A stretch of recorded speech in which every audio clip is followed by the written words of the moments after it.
So friend, आज हम लोग स्टार्ट करने वाले हैं class 10th math chapter number 3 linear equation in two variable से एक्सरसाइज 3.1 से क्वेश्चन नंबर फर्स्ट सॉल्व करेंगे। ठीक है, तो ध्यान दीजिएगा। क्वेश्चन क्या है?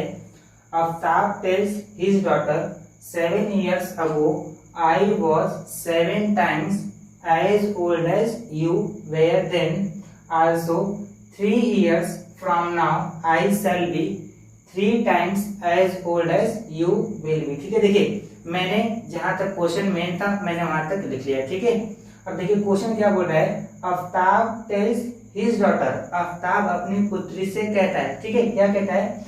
7 years ago, 7 साल पहले, I was 7 times as old as you। ठीक है, आफ्ताब अपनी पुत्री से कहता है 7 साल पहले तुम्हारी एज से मेरी एज क्या है? 7 टाइम्स है। ठीक है, 7 टाइम्स का लो क्या है? 7 गुनी। ठीक है, सेकेंड केस क्या बोल रहा है? also 3 years from now, अब से 3 साल बाद, अब से 3 साल बाद I shall be 3 times as old as you। ठीक है, अब से 3 साल बाद तुम्हारी एज से जो मेरी एज है वो बस 3 टाइम्स रह जाएगी। ठीक है, तो हमें इस क्वेश्चन को सॉल्व करना है। ठीक है, तो सबसे पहले देखिए इस क्वेश्चन में सिंपल से ये बताना है कि आफ्ताब की प्रेजेंट एज क्या है और उसके डॉटर की प्रेजेंट एज क्या है। ठीक है, तो हमें पता नहीं है, तो हमने क्या किया यहाँ पर?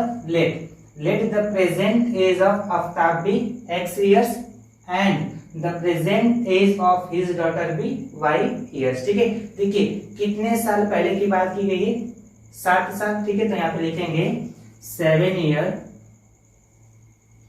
ठीक है, 7 year अगो। देखिए अगो का मतलब होता है पहले, अगो मतलब पहले। ठीक है, 7 साल पहले उन दोनों की क्या एज थी पहले हम लोग निकाल लेते हैं। तो यहाँ पे लिखेंगे एज।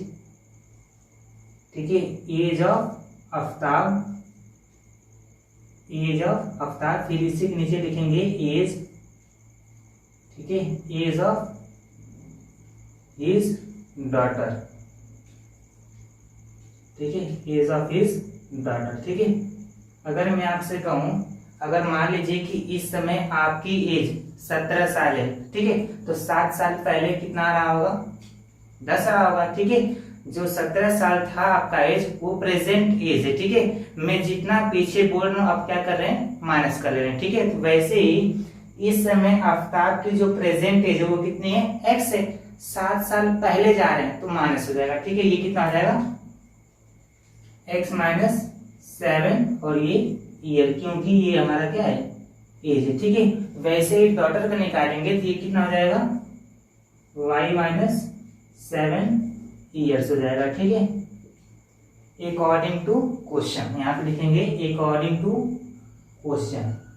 ठीक है, यहाँ पर हम लिखेंगे x माइनस 7 और इज इक्वल टू में लिख देंगे y माइनस 7। ठीक है, ध्यान दीजिएगा ये आफ्ताब की एज है और ये किसकी एज है? उसके डॉटर की। ठीक है, तो आफ्ताब की जो एज है ना वो डॉटर की एज से क्या है? 7 टाइम्स है। ठीक है, ये 7 टाइम्स। अगर मुझे दोनों को बैलेंस करना है तो इसमें क्या करना पड़ेगा? 7 से मल्टीप्लाई। ठीक है, देखिए जितने टाइम्स बोलता है उतने से मल्टीप्लाई करते थे। ठीक है, 2 टाइम्स बोलेगा तो 2 से मल्टीप्लाई हो जाएगा, 3 टाइम्स बोलेगा तो 3 से मल्टीप्लाई होगा। जैसे मैं आपको नंबर के थ्रू समझा देता हूँ। यहाँ पे जैसे मान लीजिए हमारे पास ये 49 है। ठीक है, और इज इक्वल टू मैंने ले लिया यहाँ पे 7। ठीक है, अब मेरा क्वेश्चन ये है, ये जो 49 है इस 7 का 7 टाइम्स है। ठीक है, अगर मुझे दोनों को बैलेंस मतलब बराबर अगर करना है तो इस 7 में क्या करना पड़ेगा? 7 से मल्टीप्लाई करना पड़ेगा। ठीक है, तो सेम कहानी यहाँ पर कोई चीज है। ठीक है, ये 7 टाइम्स था, मुझे दोनों को बैलेंस करने के लिए क्या करना पड़ेगा? 7 से मल्टीप्लाई, किसमें? डॉटर की एज में। ठीक है, आगे इसको सॉल्व कर लेते हैं। ये हो जाएगा x minus 7 is equal to 7 का मल्टीप्लाई ब्रैकेट के अंदर कराएंगे तो 7 का y में कराएंगे तो ये हो जाएगा 7y माइनस 7 कितना होता है? 49 होता है। ठीक है, वेरिएबल को एक तरफ करेंगे, नंबर को एक तरफ कर लेंगे। ठीक, तो यहाँ पर ये x पहले से है, ये प्लस का 7y है, इक्वल की जगह क्या जाएगा? माइनस में 7y। ठीक है, इज इक्वल टू के बाद क्या बचेगा? माइनस का 49 हो जाएगा और ये माइनस में 7 है, इक्वल की जगह क्या जाएगा? प्लस 7 हो जाएगा। ठीक है, तो x minus 7y is equal to minus plus क्या हो जाएगा? माइनस, आप माइनस करेंगे तो कितना आ जाएगी? 2 आएगा माइनस में, ठीक है। इसको मान लेते हैं हम लोग क्या, equation number first, equation number first, ठीक है। ये हम लोग का केस फर्स्ट था। अब चलते हैं केस सेकंड पे, ठीक है। इसको मैं इरेज कर लेता हूँ। यहाँ पर लिखा जाएगा, ध्यान दीजिएगा, अगला स्टेप इसी के जस्ट नीचे अगला स्टेप मेरा यहाँ पे जाएगा, ठीक है। अब देखिए कितने साल बाद की बात की गई थी, 3 year from now. From now का मतलब क्या होता है, बाद में, ठीक है। तो यहाँ पे लिखेंगे आफ्टर, ठीक है, आफ्टर 3 ईयर, ठीक है। आप लिख सकते हैं 3 इयर्स फ्रॉम नाउ, ये भी लिख सकते हैं। हमने लिख दिया आफ्टर 3 ईयर, 3 साल बाद, ठीक है। उन दोनों का एज क्या होगा पहले वो निकाल लेते हैं। तो यहाँ पे लिखेंगे एज ऑफ आफ्ताब, ठीक। उसी के जस्ट नीचे लिख देंगे कि हम लोग एज ऑफ हिज डॉटर, ठीक। अब मान लीजिए अगर इस समय आपकी एज 10 साल है तो 3 साल बाद कितनी हो जाएगी, 13। आपने क्या किया, ऐड कर दिया, ठीक है। देखिए जब बाद बोलता है तो प्लस होता है, अब वो बोलता है तो माइनस होता है, ठीक है। तो इस समय आफ्ताब की प्रेजेंट एज क्या है, x है। तो 3 साल बाद कितनी हो जाएगी, x प्लस 3 हो जाएगा, ठीक है। ये एज है तो इसके साथ आप ईयर लगाएंगे, ठीक है। वैसे ही डॉटर का निकालेंगे तो क्या आ जाएगा, y प्लस 3 ईयर्स हो जाएगा, ठीक है। अकॉर्डिंग टू क्वेश्चन यहाँ पे लिखेंगे अकॉर्डिंग टू क्वेश्चन, ठीक। यहाँ पर लिखेंगे x प्लस 3 और इज इक्वल टू के बाद लिखेंगे यहाँ पर y प्लस 3, ठीक है। 3 साल बाद आफ्ताब की जो एज थी ना वो डॉटर की एज से क्या थी, 3 टाइम्स से, ठीक है। तो ये आफ्ताब की जो एज है ना ये 3 टाइम्स है, किससे, डॉटर की एज से। ये 3 टाइम्स है। अगर मुझे दोनों को बैलेंस करना है क्या करना पड़ेगा, इधर 3 से मल्टीप्लाई। जैसे मैं एक नंबर के तो समझा दूं आपको, तो यहाँ पर सपोज कर लीजिए 9 है और इज इक्वल टू में क्या है, 3 है, ठीक है। अब मेरा क्वेश्चन ये है, ये जो 9 है इस 3 का 3 टाइम्स है। अगर मुझे दोनों को बैलेंस करना है तो क्या करना पड़ेगा, इस 3 में 3 से मल्टीप्लाई करना पड़ेगा, ठीक है। तो ये 3 टाइम्स था तो मुझे दोनों को बैलेंस करने के लिए क्या करना पड़ा, डॉटर की एज में 3 से मल्टीप्लाई करना पड़ा, ठीक है। आइए इसको सॉल्व कर लेते हैं हम लोग। ये हम लोग का हो जाएगा x plus 3 is equal to 3 का मल्टीप्लाई ब्रैकेट के अंदर कराएंगे तो 3 का पहले y में होगा तो कितना रहेगा, ये 3y प्लस 3 3 9, ठीक है। वेरिएबल एक तरफ, नंबर एक तरफ हो जाएगा। ये हो जाएगा x प्लस का 3y इक्वल किधर का क्या रहेगा, माइनस में 3y इज इक्वल टू में क्या बचेगा अभी 9 प्लस का 3 इक्वल के इस साइड आएगा तो क्या रहेगा, माइनस में 3 हो जाएगा, ठीक। तो x minus 3y is equal to कितना हो जाएगा, ये 6। इसको मान लेते हैं हम लोग क्या, इक्वेशन नंबर सेकेंड मान लेते हैं, ठीक है।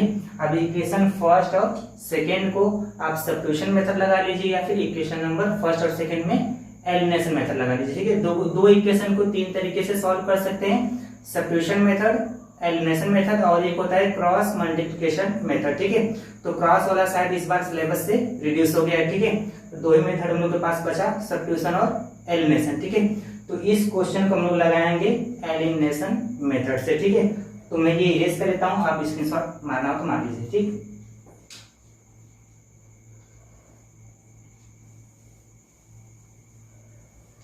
ठीक है, इक्वेशन को इरेज नहीं करेंगे क्योंकि हमें सॉल्व करना है, ठीक है। ठीक है, यहां पे लिखेंगे बाय एलिमिनेशन, ठीक है, बाय एलिमिनेशन मेथड, ठीक है, बाय एलिमिनेशन मेथड, ठीक है। देखिए इक्वेशन नंबर फर्स्ट से माइनस कर देते हैं इक्वेशन नंबर सेकेंड को, ठीक। तो यहाँ पे लिखा जाएगा सब्ट्रैक्टिंग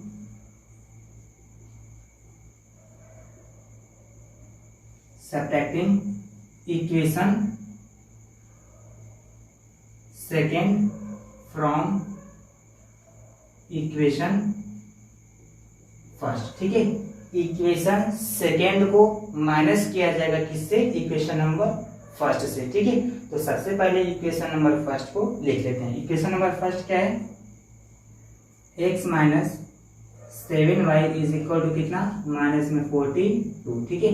ये तो इक्वेशन नंबर फर्स्ट हो गया। किसको माइनस करना है, सेकेंड को। उसी के जस्ट नीचे लिख देंगे x माइनस 3y और इज इक्वल टू कितना आपके पास 6 है। ठीक है, तो ध्यान दीजिएगा जब दो इक्वेशन को माइनस करते हैं ना तो साइन चेंज कर लेते हैं। ठीक, इसके आगे कुछ नहीं तो प्लस है, तो प्लस रहेगा क्या बन जाएगा माइनस, और ये माइनस है तो क्या बन जाएगा प्लस, और ये प्लस में 6 है तो क्या हो जाएगा माइनस में जाएगा। ठीक है, अब देखिए ऊपर प्लस है और नीचे माइनस है, इस x का आगे कोई साइन नहीं यानी कि प्लस की साइन है। ठीक है, और यहाँ पे क्या आ गया माइनस, प्लस माइनस ये क्या होगा कैंसिल हो जाएगा। ठीक, ऊपर माइनस है और नीचे क्या है प्लस है, तो माइनस प्लस क्या हो जाएगा माइनस 7y में से 3y घटेगा तो क्या बचेगा माइनस में 4y, क्योंकि 7 के आगे माइनस की साइन है। ठीक है, और ये इक्वल का साइन लगा देंगे। देखिए नीचे भी माइनस है और ऊपर भी माइनस है, तो माइनस माइनस प्लस होता है, लेकिन साइन किसकी रहेगी माइनस की रहेगी। ठीक है, आप दोनों को ऐड करेंगे तो कितना जाएगा 48 हो जाएगा। ठीक, ये माइनस से ये माइनस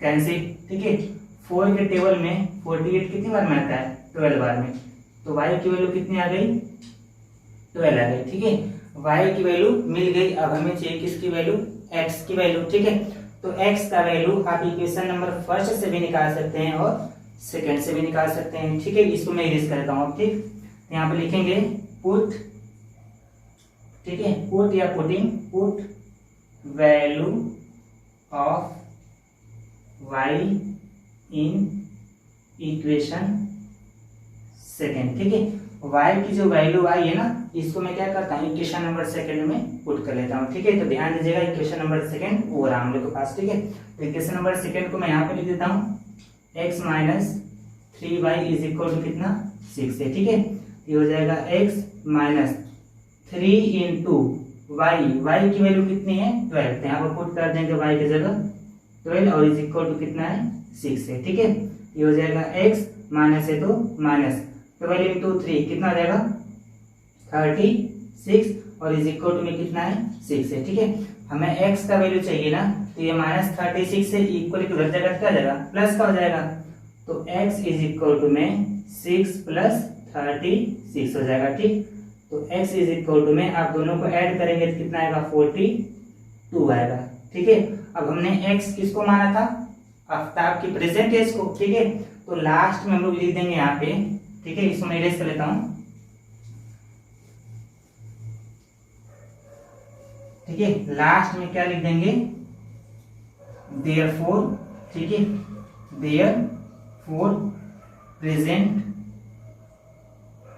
ठीक है प्रेजेंट एज ऑफ आफ्ताब। ठीक है, therefore present age of Aftab is 42 years and present age of his daughter is। ठीक है, डॉटर की एज को मैंने क्या लेट किया था यहाँ पे y लेट किया था, आप इसे देख लीजिएगा। ठीक है, तो y की वैल्यू कितनी है यहाँ पे 12 है। ठीक, तो डॉटर की जो प्रेजेंट एज है वो कितनी है 12 ईयर्स है। ठीक है, तो ये हम लोग का फाइनली पूरा क्वेश्चन हो गया। ठीक है, तो आई होप आप लोग को समझ में आ गया होगा। मिलते हैं नेक्स्ट वीडियो में, तब तक के लिए बाय।